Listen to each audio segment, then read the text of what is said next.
In a wooden house at the edge of a rice field in Nagano, a woman in her 70s opens a wooden chest that has held her family's winter clothes for over 40 years. Not a single moth hole, not a trace of mildew, not the musty smell that fills most closets in the West by the time August arrives. But she owns no dehumidifier.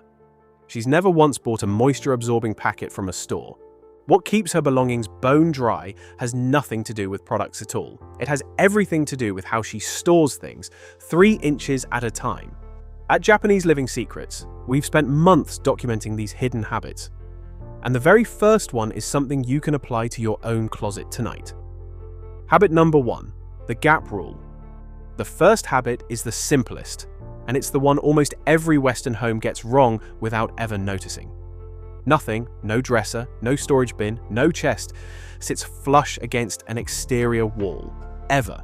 There is always a gap, usually about 3 to 5 centimeters, roughly the width of 2 fingers. Here's why this single habit does more to prevent mold than almost anything else on this list. Exterior walls are always slightly cooler than the room's air, especially in winter. When warm, humid indoor air meets that cooler wall, it condenses, the same way a cold glass of water sweats on a summer table. If a piece of furniture sits directly against that wall, the moisture has nowhere to go. It sits trapped in the dark against wood or cardboard for weeks. That's not a maintenance failure. That's a mold incubator you built by accident. Tonight, pull every large piece of furniture in your bedroom and living room a few inches off the exterior walls. It costs nothing. It takes about 10 minutes per room. And it removes the single most common hidden cause of mold in Western homes: air that simply cannot move. Habit number 2, the sunlight reset. The second habit has to do with fabric, and it will change how you think about your linen closet permanently. Once a week in Japan, bedding, cushions, and folded blankets are taken outside and set in direct sunlight for 1 to 2 hours. This isn't a superstition about fresh air. It's basic chemistry. A single night of sleep transfers close to a cup of moisture from your body into your bedding. If that moisture is never fully released, folded away into a dark closet the next morning, it sits there quietly feeding mold spores and dust mites every single day. Ultraviolet light does something a washing machine cannot. It kills spores and mites on contact, and it bakes the trapped moisture out in a way that stacking blankets in a cupboard never will. You don't need a balcony to borrow this. A patio chair, a clothesline, even a windowsill in direct light works. Once a week, in the morning, drape whatever's been sitting folded in your closet, spare blankets, seasonal coats, cushions, into the sun for an hour before putting it away again. That one habit alone prevents the slow, invisible buildup that turns a linen closet into a mold problem nobody notices until it smells like one. Habit number 3, the pocket of dryness. The third habit handles the spaces that never see sunlight at all. The enclosed drawer, the shoe cabinet, the back corner of a closet, and the tool is something already sitting in your kitchen. Coarse rock salt or a chunk of activated charcoal tucked into a small cloth bag or a shallow dish pulls moisture directly out of the air in enclosed spaces. Salt is hygroscopic. It draws water molecules to itself the moment they're nearby. Charcoal works differently but just as effectively. Its surface is riddled with microscopic pores that trap moisture and odor at the same time. A single stick of charcoal, refreshed by a few hours in direct sunlight every few months, keeps working for years. Commercial moisture-absorbing bags at the hardware store use the same basic chemistry as calcium chloride, except they're single-use and cost several dollars each time. Put a small dish of rock salt or a chunk of charcoal in every enclosed space in your home that doesn't get regular airflow. The shoe cabinet, the under-sink cabinet, the back of a closet. When the salt turns to brine, dump it and refill. It costs about $1 and it will quietly do more work than most people realize is even possible. Habit number 4, the paper liner. The fourth habit is something most people throw straight into the recycling bin without a second thought. Old newspaper, a single sheet of newsprint, folded and placed in the bottom of a drawer or the base of a storage bin, quietly absorbs ambient humidity before it ever reaches your clothes or papers. The pulp fibers in newsprint are extremely porous, more so than most fabric, which means they draw moisture away from whatever's sitting on top of them. In Japan, it's common to line dresser drawers and the bottoms of storage chests with a sheet of newspaper, replacing it once or twice a year. It costs nothing. It takes 30 seconds per drawer. And it means the drawer itself, not just what's inside it, is doing part of the moisture control work for you.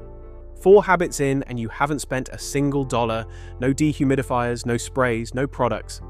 If this is the kind of practical, no-nonsense approach to home care you want more of, hit subscribe now. We release a new Japanese home habit every week.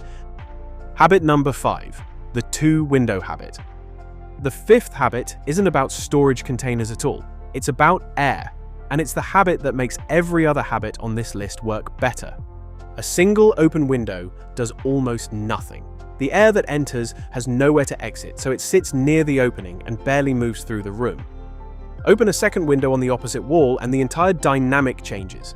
Air now has a path in and a path out, and the whole room exchanges its air within minutes rather than hours. This is standard practice in traditional Japanese homes for exactly this reason. Stale air holds far more moisture than fresh air ever does, regardless of the temperature outside. For 10 to 15 minutes each morning, open 2 windows on opposite sides of your home at the same time. Even in winter, even if it feels colder for those few minutes. That daily exchange does more to prevent the musty, damp air that feeds mold in closets and storage rooms than any air freshener or dehumidifier ever will. Habit number 6, breathable storage over sealed plastic. The 6th habit contradicts something almost every Western home has fully embraced: the clear plastic storage bin. Sealed plastic traps moisture inside.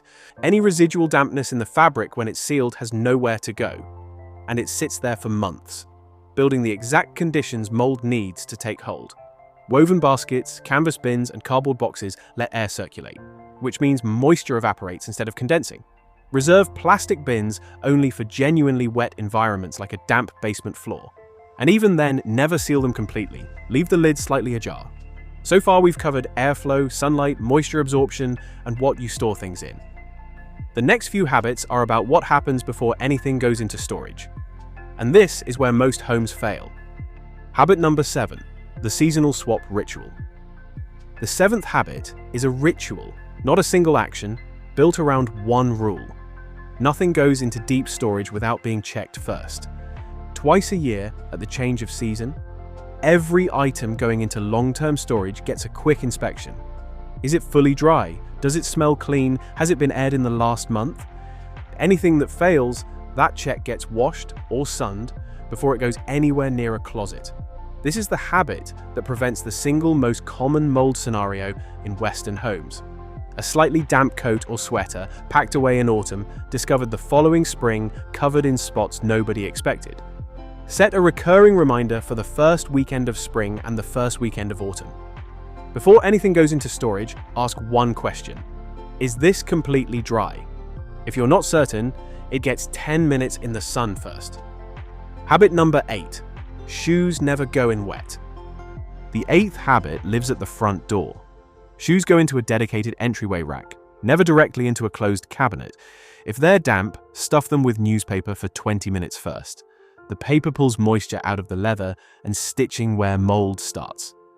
A closed shoe cabinet traps that dampness along with the bacteria already on the sole, which is exactly the environment mold needs. A low rack near the door, with a habit of airing anything wet before it's shelved, stops the problem before it starts. Habit number 9. Sealed elevated pantry storage. The 9th habit moves us into the kitchen where humidity problems hide in plain sight. Rice, flour, and dried goods are stored in fully sealed glass or metal containers, never left in their original paper or plastic packaging once opened.